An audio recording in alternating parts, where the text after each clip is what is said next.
to? Wait, hold on. Do I have to hit microphone check? I can hear you. Okay.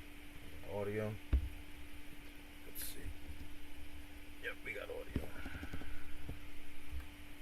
I'll give it a couple seconds. Get some more people join.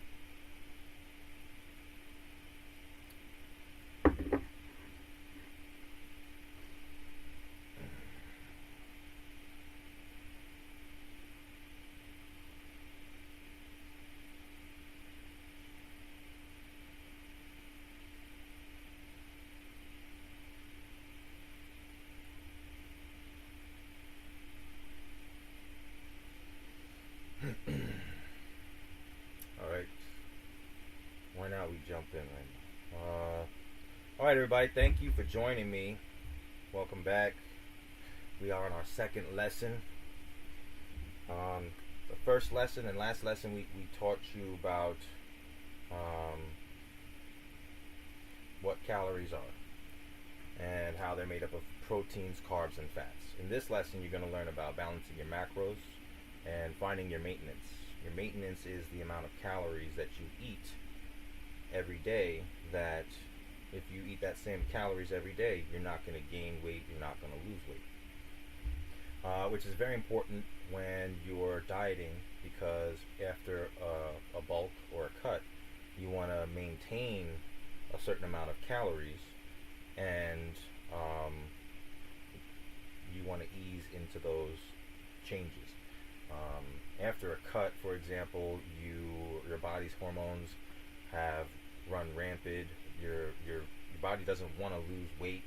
Okay, it wants to, as a defense mechanism, it wants you to gain weight. That's a survival thing. And when you eat too few calories and you're in a deficit for too long, you're going to end up building up what's called diet fatigue. And that's when you get really hungry and you start to eat more. You get the hunger drive goes up, and you tend to eat too much, and you rebound, and people end up gaining all that weight back. So to prevent that from happening, you ease in and out of these phases. Before you can build muscle and burn fat or even maintain your body weight, you need to learn how to balance your macros. So your macros are the fuel system for your body, and you've got protein, carbs, and fats, and if any one of them are out of balance, your results are going to be out of balance too.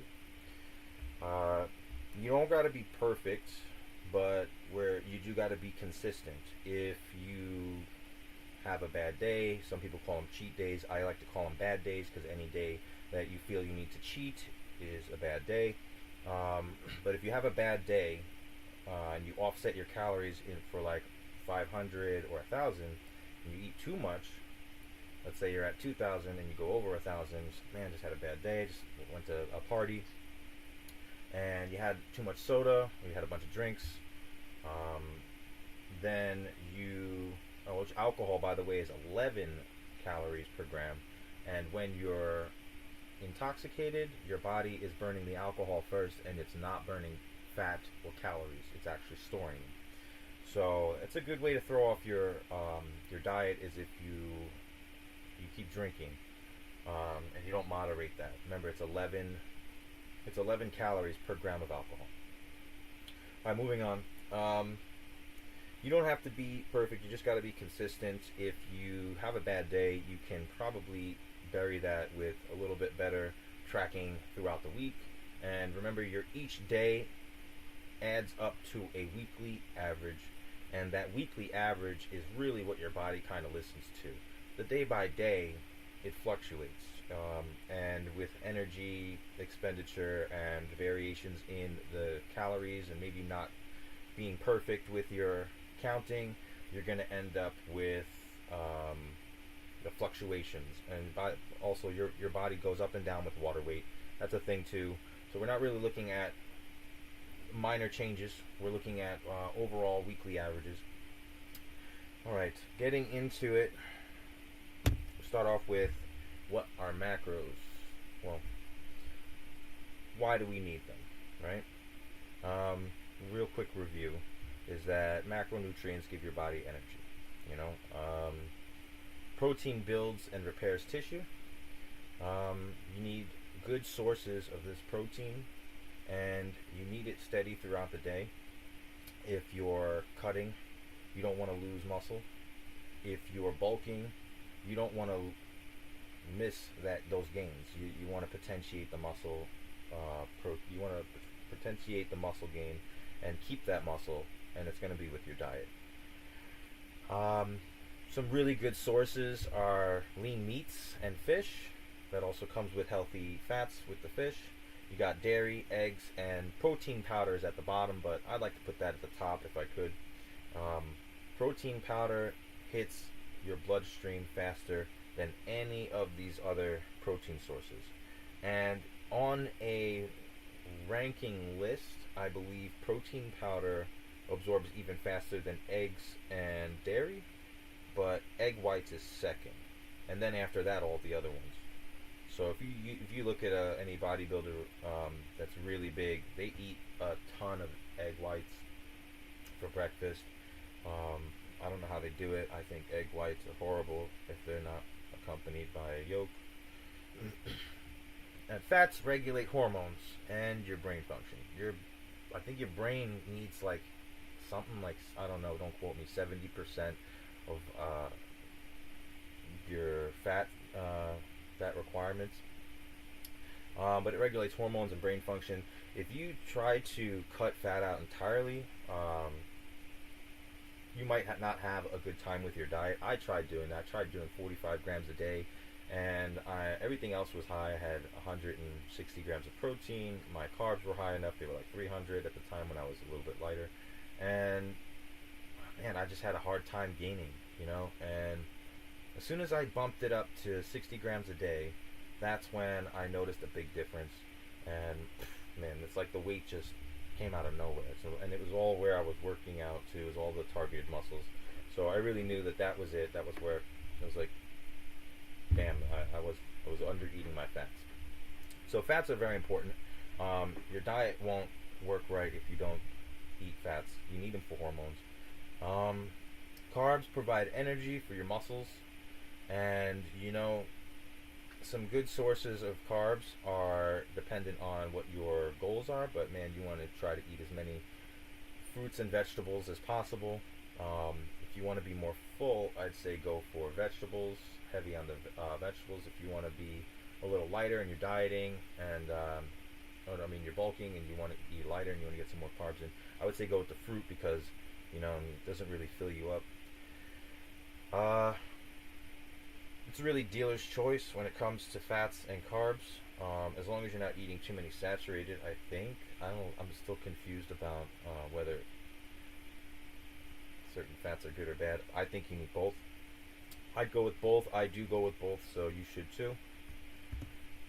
But really, the most important part here is the balance and the numbers.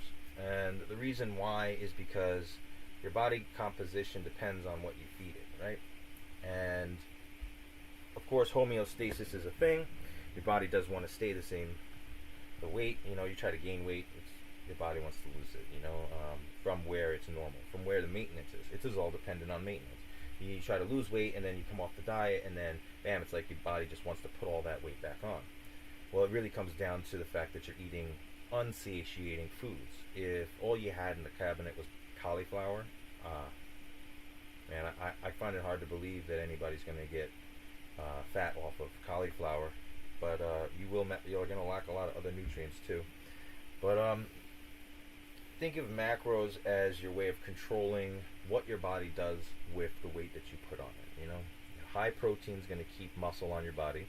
The proper amount of fats are going to keep your functions working right, and carbs are really what you're going to fill everything in last, but we'll get to that. So protein, you want to aim for about 1 gram per pound of body weight. I'm 160 pounds, so we'll get into that too, where I'll show you an example of my macros for the day so that you guys can get an idea of yours. Proteins found in meats, eggs, yogurt, milk, whey protein, And actually, bean sprouts. Bean sprouts is one of the highest sources of protein, I think, for vegetables, for you vegetarians out there. Protein will help trigger muscle synthesis. If you're lacking in protein and you try to work out, you're probably not going to grow as much muscle as you thought you would, even if you had a very good workout. But it also prevents muscle loss in a deficit. So if you're hitting your protein requirements every day, you can really choose to just grind into those deficits, but I wouldn't recommend it. But it'll keep the muscle on your body when you're losing fat. So remember, more protein equals more repair, which equals more growth. Fats and hormones. Fats is a little bit hard to get right. You might have to adjust it in the beginning if your diet's not going right. But really, ballpark is about 30% of your total calories. So once you find out your maintenance, you can adjust your body fat. Your intake of fat. It's found in meats as well, dairies, yolks, butter, almost all snacks. So, man, go check out all those tasty snacks, man. Turn it around, look at the back, and you're gonna.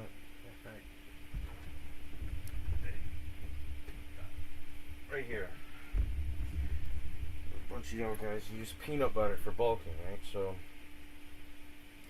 you got 3.5 grams in 2 tablespoons. So everybody look around, spin it around. You go to the back, you look for your fats. You're gonna go to total fats, and you're pretty much gonna check that little guy and add it up throughout the day. You're gonna see how fast it adds up. I don't even do 2. When I used to use this, I don't do it anymore, but I used to use this for protein shakes. I used to think that the 8 grams of protein were all going to my muscles, but it wasn't. Only half of it is, because it's low quality protein. So really, you're only getting about 3 or 4 grams of protein, and the rest of that's going into carbohydrates. So now your balance is off, especially if you're using it to bulk. So, but it supports testosterone. Estrogen and vitamin absorption. So like I said, I wasn't getting the job done because I was low on fats. I was spinning my wheels. So don't go too low, because your hormones need fat to function. All right. Carbs are your fuel source. Carbs are not the enemy. Everybody's doing these low carb diets, and it works for a while. You drop a bunch of water weight. Carbohydrates are exactly that. They have hydrogen, and they grab onto water. You retain water. The water is supposed to go into your muscles. The water is the reason why you lose weight when you do keto and keto. You stop eating bread and you stop eating carbs, and you drop a lot of weight in the first 2 weeks. It's all water weights. If you got one of those electric scales, you can kind of see you drop some body fat from the caloric deficit, but everything is calories in versus calories out. You're going to lose weight if you eat less, and you're going to gain weight if you eat more than your daily energy expenditure, than your maintenance. So carbs are your fuel for your muscles, and you fill in the remaining after doing protein and your fats. You find it in rice, potatoes, fruits, oats, and breads. You're going to get a better result on your diet if you use fresh fruits and fresh vegetables. Most vegetables are carb heavy. They replenish the glycogen for training and performance. And if you're eating your carbs right around post-workout, that's probably going to be your best bet. Maybe go carbless in the morning, some carbs towards and around your training, and then if you're having trouble sleeping at night, you can probably have some bread or something heavy, oatmeal. That'll help you sleep. The main variable when losing weight is carbs. So, like I said, once you get your protein locked in and your fats locked in, if you're in a bulk, you don't really need a gram per pound. 0.8 per pound would be fine. So, like 160 for me on a bulk would actually be maybe 140, maybe 130. It's kind of hard to eat 160 grams when you're cutting. Um, but the fats and the proteins pretty much stay the same. When you're cutting weight, you want to avoid too many fats because, well, actually, you want to go for more fats because I'm gonna have maybe 70 grams instead of 60 because it'll help me fight that hunger.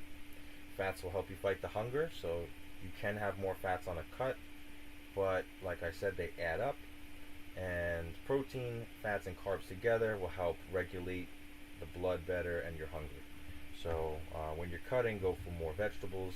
When you're bulking, go for more fruits, because the difference in satiation is really what's going to matter when you're controlling hunger on a diet. The macro formula.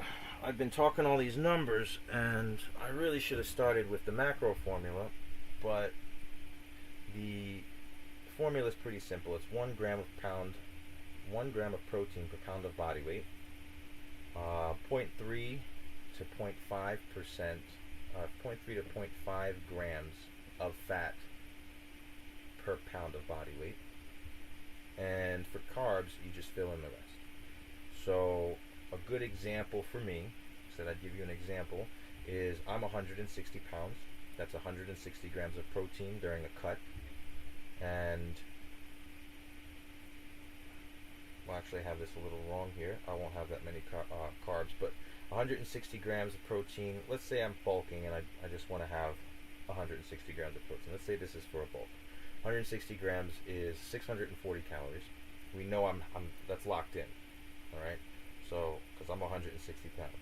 So for fat, 0.3 to 0.5 of that would be 60 grams. That's 540 calories. Now that's also locked in. Okay. Now the rest has to get filled in. The rest will be 1,520 calories, which is 380 grams, and that's basically because my maintenance is 2,700 calories every day.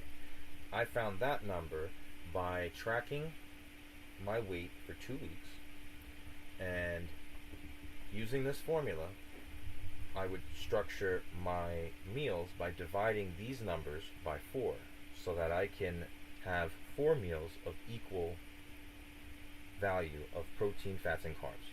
So if you wanted to take fats, for example, you've got,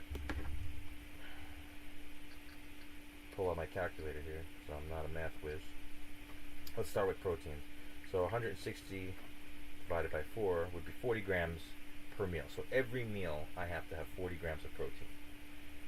Then we go for fats, I think it's 15.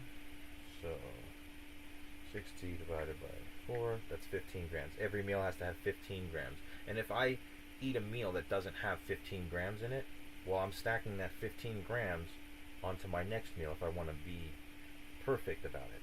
But like I said, we're not going for perfection. You don't have to keep that well of a track as long as you're consistent. As you miss one day or one meal, that's fixable. If you're not tracking throughout the whole week and you think you're just going to eyeball everything, then your results are not going to be what you expected. You've got a blueprint.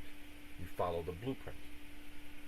Carbs, 380 grams times 4, right? So 380 grams divided by 4, that's 95 grams of carbs per meal. So you have your protein by having your body weight. You have your fat by having your body weight. To do the fats, you take your body weight and you say, well, let's say, how do you get a ballpark? A good trick for a ballpark is to take your body weight. I'm 160, right? Times that by 14 for a cut. No, 16. moderately active. If you're not active, do 14. But if you're pretty active like me, it's your body weight times 16, and that gives me 2,560. Now, that was my ballpark. I actually burn a lot more than that, and my 2,560 is pretty close to my cut. My maintenance is 2,600. Okay, so my bulk would be 250 calories more than that in carbs.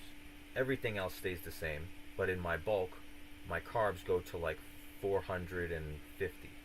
Okay, and now in a cut from this, what you see here, my carbs will go down to about 300. And then if I stop losing, I'll start losing weight from that, right? Everything else stays the same. Protein stays the same. Fat stays the same. But my carbs go down to about 300. I take 80 grams of carbs off. And I do that and I keep it that way for about 2 to 3 weeks. Around that time, I'm going to get really hungry. And I'm going to stop losing weight as fast. And it'll start to just maintain. From that point, I'm going to take a little bit more off. I'm going to take another 80 or 60 grams of carbs out of my diet. So it'll drop down to 280 maybe. Or 270. I'm going to go another couple of weeks like that if I can. But if I can't, I'm not just going to jump back to my original 2,700 calories. That's how I regain all the weight that I just lost. So instead, I'm going to increase my carbs by about 60 carbs. By increasing my carbs by about 50 to 60 carbs and doing that over a couple of days, you ease the body into the new maintenance, which is about 50% of what your deficit was. So if your 2,700 calories a day is maintenance for you, and you go into a deficit, and now you're at 2,450, now you want to go up to 2,520. The reason for this is because if you jump back up to 2,700, you're just going to regain all that weight, because the hormones are trying to save your life. They're trying to regain all that weight. So you never want to jump back into it. That's why maintenance is the most important thing to learn here. So our goal reminders are: macros is how you control your work. Proteins, builds, and repairs. So don't undereat your protein targets ever. Always set your protein in a bulk. I should be like 100 grams, 120, and in a cut, I want to eat more protein, because you always want to guarantee. So you want to guarantee that you're eating enough protein. So I'm going to increase my protein to 160, but that's why I usually say 160, because I just keep it there. And in a bulk, I'll put it down to 120. But at maintenance, I put it back to 160. So fats regulate your hormones. Don't undereat or overeat those. That's a dual sword, a double-edged sword. Don't undereat or overeat your fats. You overeat them, they're going to add up pretty quick. If you're calculated, you can have at it. I eat lasagna. I eat tons of junk food, what you guys would call junk food. It's not like I eat very healthy. I'm going to do a diet segment pretty soon. That's going to be hilarious, because you guys are going to have tons of shit to talk about it. Carbs fuel your recovery, and you can't reach your destination without fuel. Remember that. So you're not going to be able to do this if you think you can do. This is for getting more muscle. This is for getting leaner. You're going to need energy, so you're going to need carbs. Don't just get rid of carbs. I got a lot of friends that do that already, and they're probably like, "Yeah, whatever, bro." So now I keep talking about maintenance. So what is maintenance? Maintenance is the calories that you eat every day, and you don't gain weight, and you don't lose weight. You just stay the same. You kind of just there. Maintenance equals calories where your body stays stable. It's not gaining. It's not losing. It's just fueling and recovery. Your baseline before cutting or bulking. And what does that mean is, like, it's your home base. You're going to be at maintenance, and then you're going to want to cut and lose some weight. So you're going to minus your carbs, and this is the calories where you're going to be at. And then when you decide to take a break from your diet, you're going to come back up to here, because now your maintenance has just decreased. Why did your maintenance decrease? It's because your body weight is changing.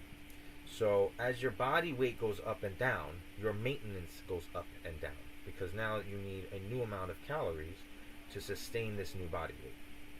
And as you gain weight, you're going to want to increase your maintenance. So think of it as a constantly moving variable, and now you know how to find it.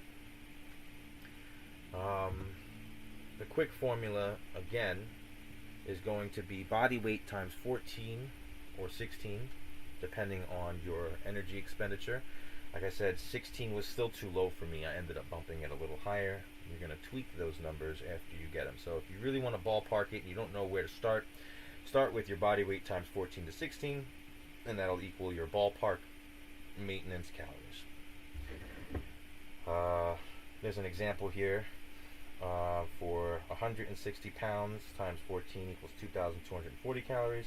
160 pounds, 250. Wait, I did that actually just before this slide. Oops.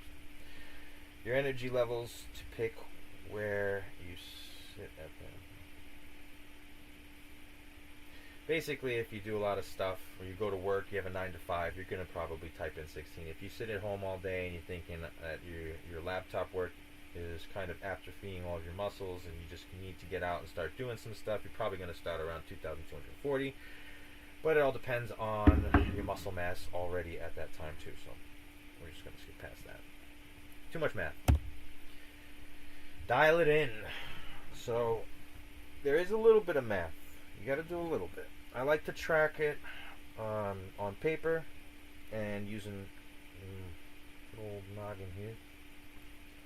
But you can use any kind of technology to track it. But track for 14 days. Alright, everybody says 7 days, but I like to do 14 days because that's just measure twice, cut once.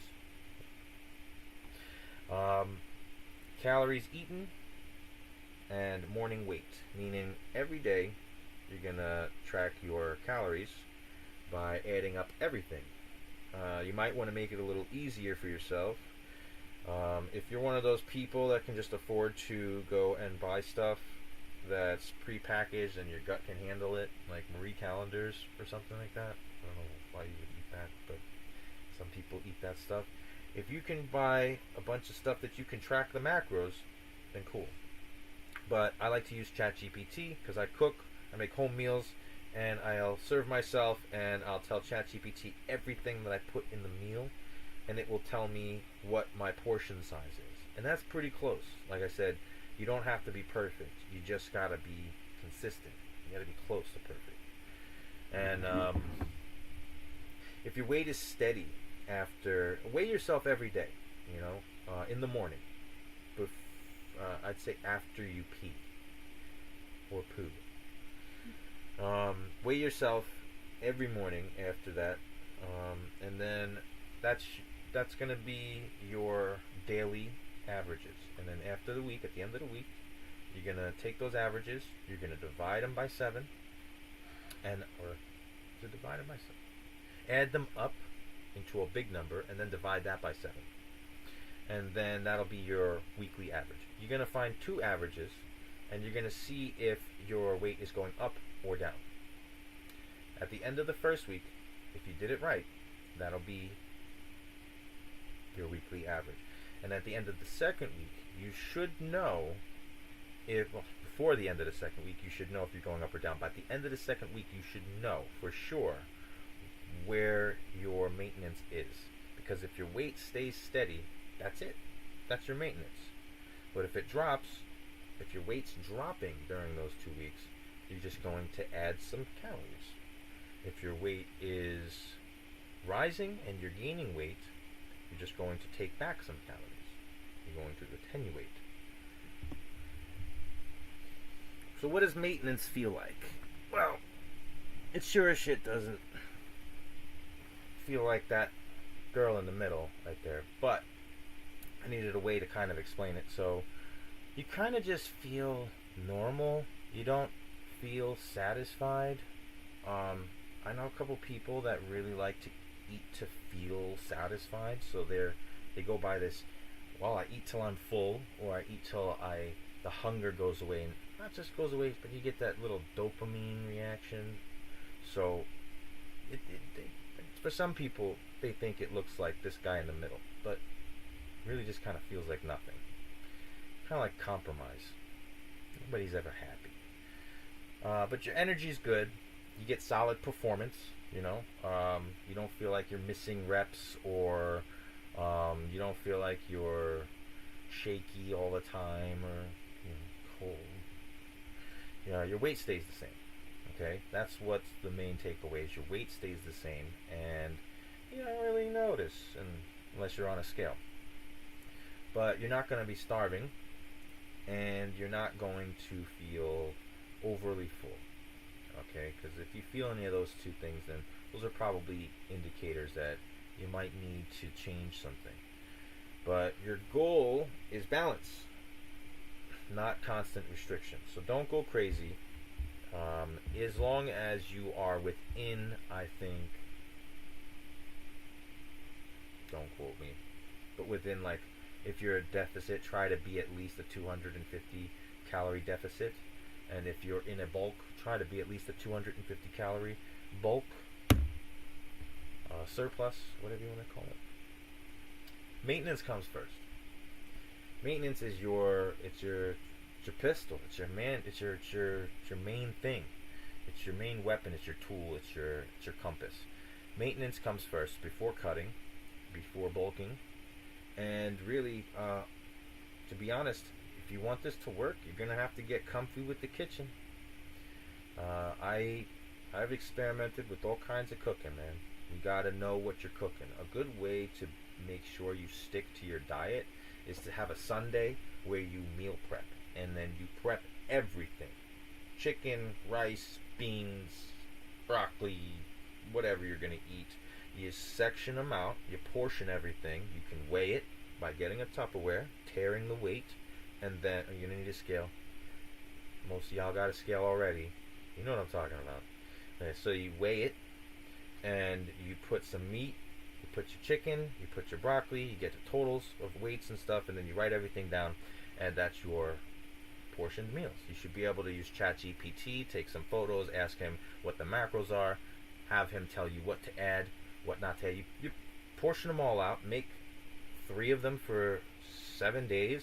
It's going to take up most of your fridge, and that's the worst part about it.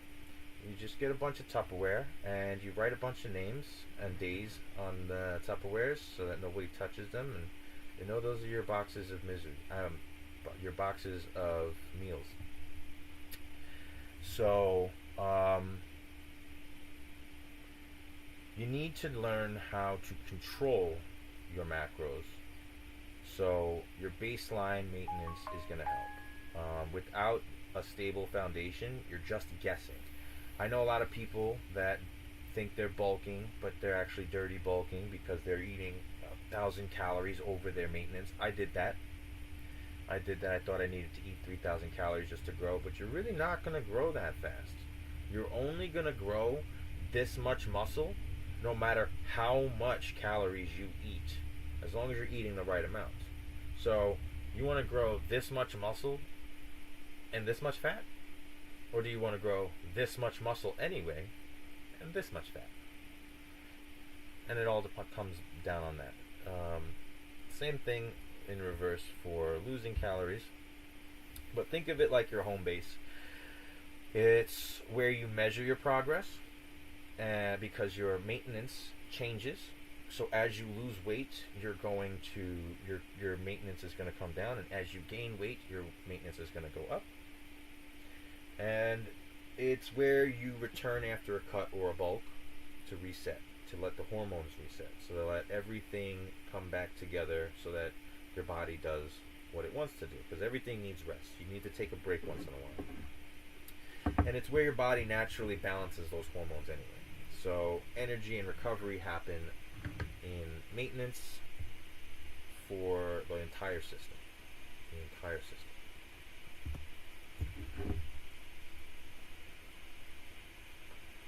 Alright, so summary here before we wrap things up is macro balancing formula is 1 gram of protein per pound of body weight.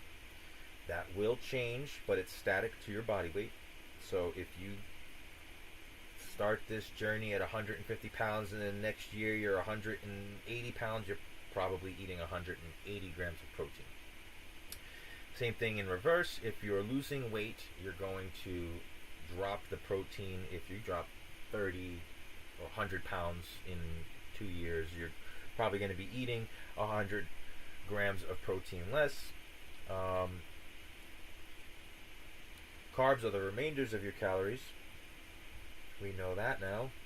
Tracking and finding maintenance was just as important as the macro balancing formula. Track everything. Track your ketchup. If you eat a fuck ton of ketchup, track your ketchup. If you eat barbecue sauce, like my stepdad does, where it's kind of almost like your gravy for your turkey, then track your barbecue sauce. If you drink lots of coffee, track your creamer. There's tons of fat in the creamer, by the way. Why you aren't going to like that? But coffee is great for a stimulus, so track everything. Find your weekly averages, because those weekly averages are going to help you stay on point. Remember, everybody likes to think that it's a daily struggle. It is, but really what it comes down to is your weekly progress. I know people that they'll eat 200 calories over what you should eat to lose weight over the entire week, and then Saturday and Sunday they just drop it 1,000 calories off of their diet for the Saturday and Sunday. It's not as effective, but they do lose weight. Because they're at like a 50 calorie deficit per day throughout the week, so it's trickle, and then Saturday and Sunday they drop a bunch of weight. So use the scale.